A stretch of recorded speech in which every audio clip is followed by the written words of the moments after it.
sama pada 30 September 2025 atau pada Selasa malam sekitar pukul 23:49 waktu Indonesia Barat, Kabupaten Sumeneb mengalami gempa bumi dengan magnitudo Mas kami 6,5 skala Richter. Ini ternyata getarannya terasa hingga Kabupaten Bondowoso. Ada dua rumah yang mengalami kerusakan, yaitu di Kecamatan Tamanan, tepatnya di Desa Mengen, dan satu rumah di Desa Tegalampel, Kecamatan Tegalampel. Nah, hanya itu saja, satu sekolah, yaitu di SD Negeri Kota Kulon II yang berada di Kecamatan Bondowoso juga mengalami kerusakan. Berdasarkan tinjauan langsung kami ke sekolah tersebut, ini kerusakan terjadi di ruang kelas 4, 5, dan 6, dan kemudian juga ada ruang UKS, kantin, serta ruang TIK yang mengalami kerusakan. Menurut Kepala Sekolah SD Negeri 2 Kota Kulon, yaitu Alwidari, terdapat kerusakan ini terjadi di lantai 2 sekolah dan juga lantai pertama.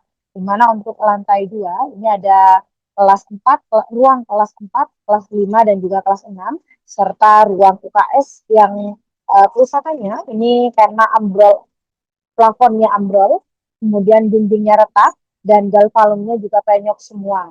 Tak hanya itu saja, untuk ruang di kelas, di maksud kami di lantai bawah, ini ada ruang TIK, kantin, dan juga ruang kepala sekolah, ini mengalami retak berderet akibat gempa bumi kemarin.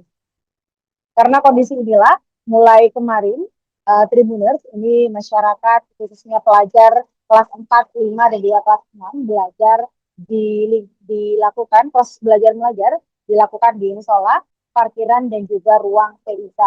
Dan kami update ya, Tribuners, di pagi hari ini Bupati Bondowoso Abdul Hamid Wahid dan juga Sekretaris Daerah Bondowoso Fatur Rosi ini datang langsung meninjau kerusakan yang terjadi di SD Negeri Kota Kulon akibat gempa.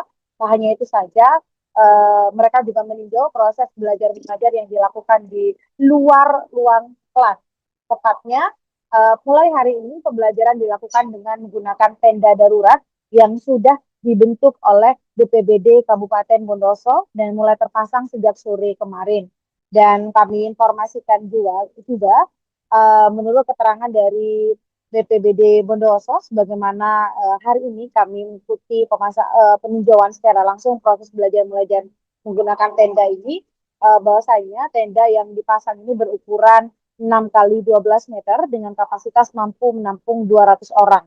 Dua tenda ini dibuat menjadi 4 kelas dengan 2 sekat, yaitu sekatnya menggunakan papan begitu ya.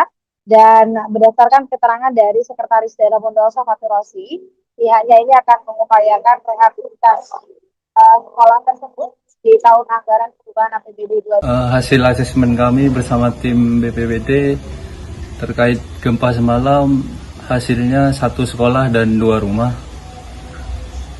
Kemudian untuk korban jiwa itu tidak ada.